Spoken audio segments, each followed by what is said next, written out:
Welcome to the flowerschool.com video library. I'm Leanne Kessler, director of the Floral Design Institute, and today I'm here to share with you a beautiful bridal bouquet inspired by the Pantone Color of the Year, Living Coral. Living coral can be bold or it can be subtle. This time I searched out a beautiful lily that has the living coral mixed with a buttery yellow, giving it a softer look.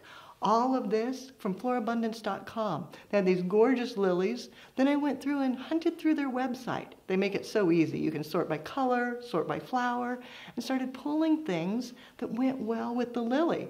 The roses, oh my gosh. Princess Maya, this blush buttercup, this yellow, and creme de la creme, the more ivory with a little hint of coral at the center.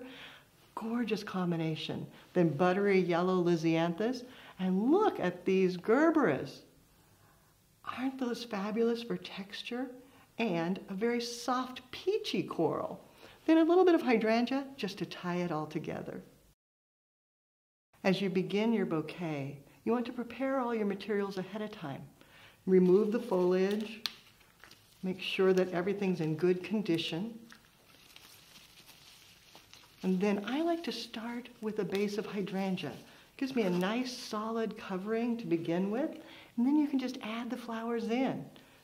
Maybe a rose, bring it in at an angle, and another. And as you work, just turning it in your hand, then adding in a rose.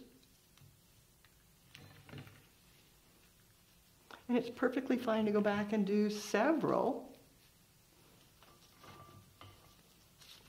And then turn. And as you're working, you can sneak them in between the hydrangea blooms and underneath. Poor little guy, dropped him on his head. There we go. Then turning. You don't want to forget the beautiful lisianthus and the gerberas. Maybe even weaving this one through so it comes between the blooms into the center. The palette is so soft, so feminine. You can see how the colors just blend together beautifully from the yellows into the soft coral. And as I work, I keep grouping some of the materials because it adds a little more drama. See how the gerber is all together? Then turning again. More of the lisianthus.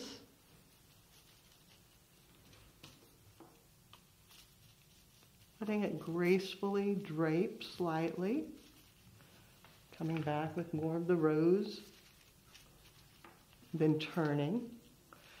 And at this point, you may want to stop and look in a mirror to see if you're balanced. Check your color placement. Do you like the way it's laying out? And then add in to finish it off, just the way you love it.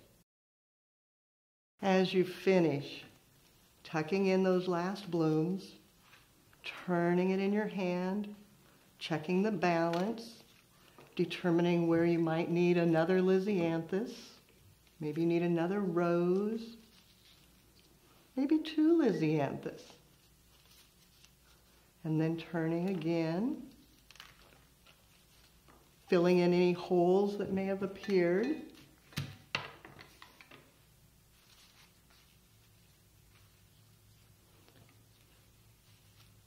And then doing one last check in the mirror to make sure it's finished. To finish the back, I chose beautiful fatsia leaves. They're long lasting. That rich green looks beautiful with the flowers. Just adding it in. Same thing, turn it. Add, turn it, till you get a full collar all the way around the bouquet. Then when everything's in place, go back with just a bit of bind wire. Tuck it under your finger, give it a cut, and then wrap it 3 times around. 1, 2, 3. And then twist it together, securing it.